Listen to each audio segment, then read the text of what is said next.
Tu crois que tu contrôles ta vie? Tu crois que c'est toi qui décides quand tu prends ton téléphone, quand tu regardes une vidéo ou quand tu repousses ton travail à demain? Et si je te disais que c'est non, que quelque chose dans ton cerveau te pousse à agir encore et encore sans que tu t'en rendes compte. Cette chose, c'est la dopamine. Et aujourd'hui, on va parler d'elle. Mais pas comme dans les vidéos scientifiques ennuyeuses, mais comme d'un piège invisible qui t'empêche d'avancer. Et surtout, je vais te montrer comment la reprendre en main pour redevenir maître de toi. Tu as déjà entendu parler de la dopamine. Tu es sûrement tombé sur une vidéo qui parlait de la dopamine, mais tu ne sais pas c'est quoi la dopamine. Tout ce que tu dois savoir, et que la dopamine, c'est ce qu'on appelle un neurotransmetteur. C'est une petite molécule chimique dans ton cerveau. Mais pour faire simple, tu dois juste retenir ceci. C'est la molécule du plaisir. C'est elle qui te pousse à vouloir, à chercher et à te battre pour atteindre un but. Quand tu vois quelque chose que ton cerveau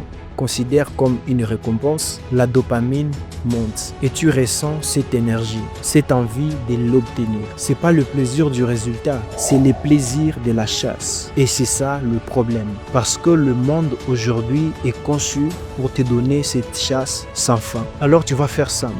Regarde autour de toi. Les réseaux sociaux, les sucres, les vidéos courtes, les jeux, la pornographie, tout est fait pour stimuler ton cerveau et libérer de la dopamine en rafale. Tu ouvres TikTok, dopamine. Tu manges une pizza, dopamine. Tu regardes une notification, dopamine. Ton cerveau reçoit tellement de récompenses faciles qu'il oublie comment aimer les choses difficiles. Avant, le plaisir venait de l'effort. Travailler dur, apprendre, créer, bâtir. Aujourd'hui, tout est instantané. Et plus tu cherches le plaisir rapide, plus tu perds ta motivation naturelle. Et c'est pour ça que beaucoup de gens n'arrivent plus à se concentrer, à lire un livre, à rêver grand ou à travailler sur un projet pendant longtemps. Ils sont tout le temps fatigués sans comprendre le pourquoi. Et ça, c'est parce que leur système dopaminergique est épuisé. La bonne nouvelle, c'est que tu peux reprogrammer ton cerveau et ça passe par 3 étapes, les 3 étapes que j'ai énumérées, qui m'ont permis, moi,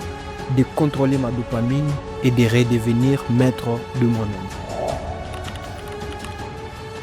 Pendant cette étape, tu vas couper toutes les sources artificielles pendant quelques jours. Moins de réseaux sociaux, moins d'écran, moins de sucre, moins de distractions. Je sais, au début, tu vas t'ennuyer, mais c'est justement là que ton cerveau se rééquilibre. Tu vas redécouvrir le plaisir dans les choses beaucoup plus simples, comme la marche, une conversation, une victoire personnelle ou travailler sur un projet. Ici, tu dois apprendre à redonner à ton cerveau le goût du mérite. Chaque fois que tu fais quelque chose de difficile, que tu repousses la paresse, que tu apprends, que tu avances, ton cerveau te récompense avec une dopamine propre, durable et surtout naturelle. En gros, tu dois apprendre à aimer la frustration parce que c'est elle qui va précéder la vraie satisfaction. Planifie ta journée, travaille sur ce qui compte. Et surtout, tu dois apprendre à te récompenser qu'après l'effort, pas avant. Et petit à petit, ton cerveau va réassocier la dopamine à la progression et non pas à la distraction. Tout ce que tu dois savoir, c'est que la dopamine, c'est comme un feu. Mal utilisé, elle te brûle. Bien maîtrisée, elle te propulse. Ne laisse plus jamais ton cerveau te contrôler. Réapprends à désirer les choses qui comptent. Réapprends à aimer les chemins, pas juste la destination. Parce qu'au fond, la vraie liberté, c'est ne pas de faire ce qu'on veut. C'est de vouloir ce qui nous rend vraiment vivants. Si tu veux reprendre le contrôle de ta dopamine et redevenir discipliné, abonne-toi, laisse un like et partage cette vidéo à quelqu'un qui en a aussi besoin. Parce que tu sais quoi? On est nombreux à vouloir se réveiller.